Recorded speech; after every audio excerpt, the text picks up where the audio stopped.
I would say that if you're starting your career, and I speak to a lot of people who are just starting their career, only like a few years in their career, you have to understand that is something that is always at play.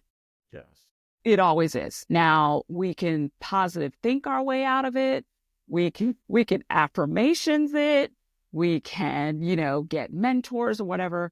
But at the end of the day, until America changes, that is a constant. That is something that you always have to be aware of, that is at play. And when you are Black or a woman of color or even a man of color, that is something that you need to be aware of explicitly. Like, there's no way around it. It plays a role in whether or not you could potentially get a promotion, whether or not you get the benefit of the doubt, whether or not, someone asks you one question versus 50 questions, or whether or not you get into your office building. Like, why are you here? You're like, well, I work here, and like, yeah, you need to prove it. So I think that we cannot afford to be naive about that simple thing. It's something that is always, I think, going to play a role in how we sort of navigate these spaces in corporate America. I have friends who are, based in London and Paris, and there's the same issues, of course, different levels, but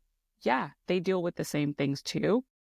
And I think that there's a lot of us who, and I get it, you want to believe that the world is not black and white, but unfortunately, in corporate America, that is something that you will deal with.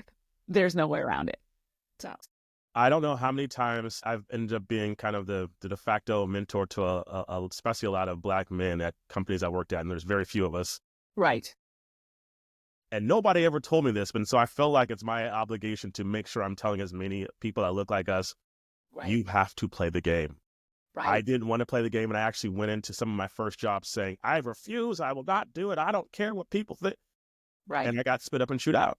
Yeah, So yeah. it's a game, and you don't have to play it, but you're not going to be on the carousel ride much longer if you don't.